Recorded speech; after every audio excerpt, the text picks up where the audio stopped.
So the first tip is you can win the game without building any theater squares.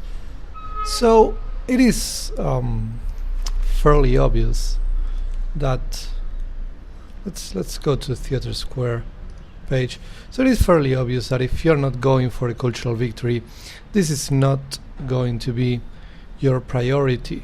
But I always thought that building maybe 2 or 3 of these districts would be necessary to create enough culture, to advance in the civics tree, right?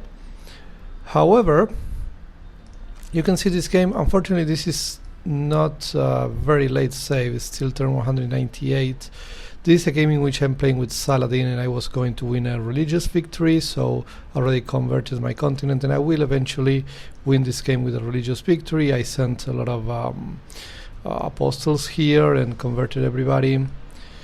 And so you can see here, well, maybe you cannot see in my cities that I don't have theater squares, but if we open the Great People screen and we go here, we can see we are generating 0 great writer points and obviously 0 great artist points and so on. So we have no theater squares at all.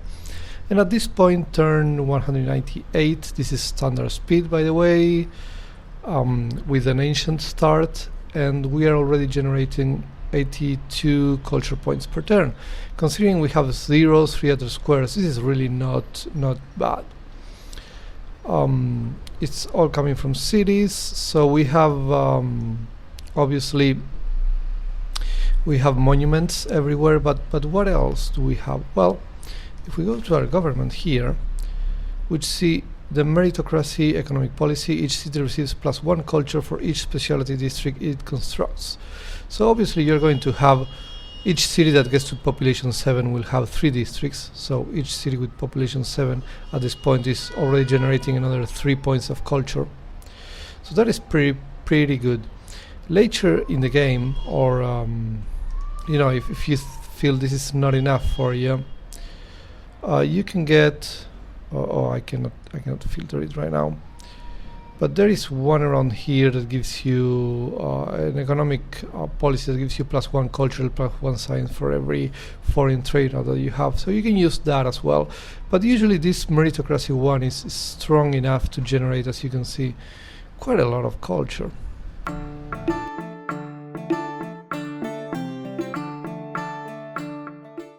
The second tip is you don't need to build any encampments at all.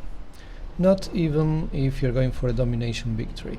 Now, I want to apologize in advance because the last example I could find in my save files is actually a sort of island map, but believe me, this works as well in Pangaea or Inland Sea or any maps. I never ever build an encampment in this game when I'm playing single player, because I don't play multiplayer anyway.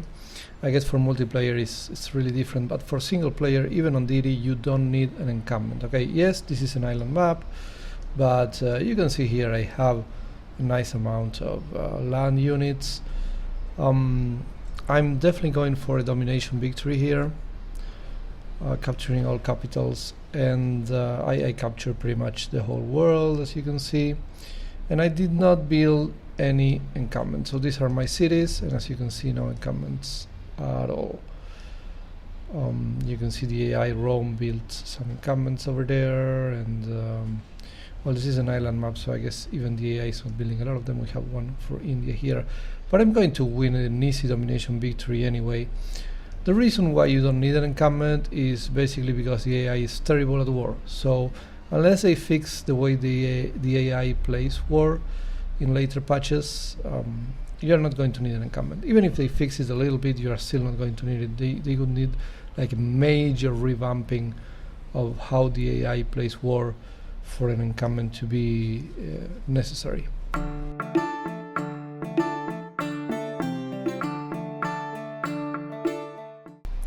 Another good tip when you're playing on Deity is to send your spies to the enemy spaceports. Why is this? Because the AI is terrible at this game, but the only thing that they are almost half decent at is getting scientific victories. Now, you should win before them anyway, but They might get close to a scientific victory if you're playing on Deity. We can see here, let's see, science. Yeah, Rome is already starting to get there. So what did we do in this game? Well, we sent our spies to disable the spaceports. Okay, so disable spaceport here. This guy, I think he's gaining sources to be better, and he's later on going to disable a spaceport as well. We can see it here. Yeah, there it is. So I will send my spy there as well.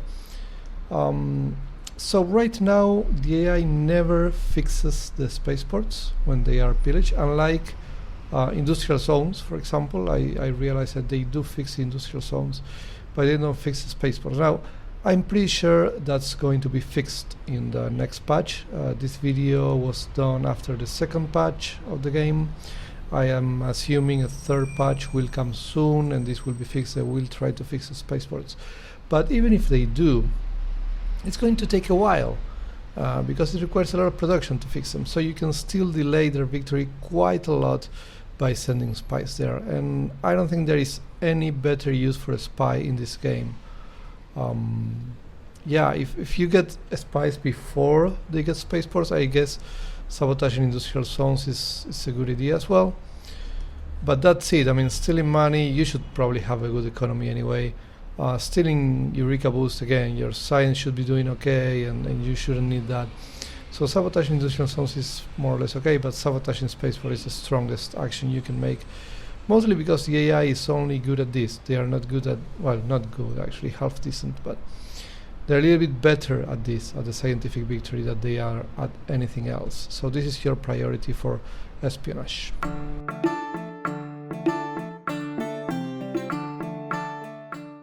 So another tip is that archaeological museums are easier to theme than art museums, so they tend to be better because of this reason. Now, of course, there can be exceptions.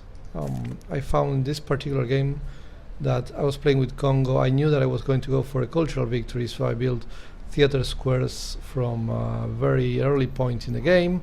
I got a lot of great artists, more than I can usually get. And so I managed to theme a few art museums, like this one, for example, with landscapes. I got several landscapes, and I managed to theme, yeah, 2 art museums, as you can see. No, 3. So this is my personal record when it comes to art museums. I never achieved something like this. And actually I have fewer archaeological museums themed in this particular game. But this is the exception. So what is the norm? What is the most frequent situation?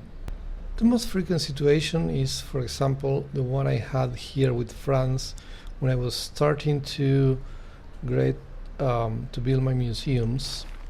You see here I have 2 art museums with works there, so I got 2 great artists at this point in the game. None of them are themed, and there is literally no option for me to theme any of these museums, because I need works from different artists, so I need 3 different artists at least to begin theming this stuff, and I had only 2 at this point in the game.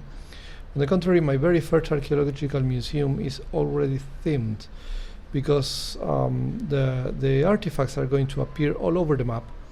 So if you invest a few turns in sending your archaeologists around the world, you can get stuff even by city-states. You can see here Preslav, that's a city-state. So you can see artifacts by city-states and by barbarians, which is, this one that doesn't have a name. That's because it was created by barbarians. And then I got something from Brazil here. I think that's my border, if I'm not wrong. Yeah, I have a border with Brazil. So yeah, you can get the theming bonus even in your very first museum, and you will find antiquity sites all over the map again. And if you're beelining that because you're going for a cultural victory, then chances are you get there before anyone else, and you can steal a work of art, an antiquity, from other civilizations' land. Like here I could steal this from Japan. They will send me a warning, but if I tell them, okay, I promise not to do it again, and I don't do it again, I don't get a major penalty there. So you can steal at least 1 from each civilization, and you're still going to be okay. So it's much easier to theme the archaeological museums than it is to theme the art museums. Again, unless you get a very unusual situation like the one I had with Congo, when I got a lot of great artists. But of course with Congo it's easier to do that. So in general it's going to be easier to just go for antiquity sites and get the theming bonus in archaeological museums.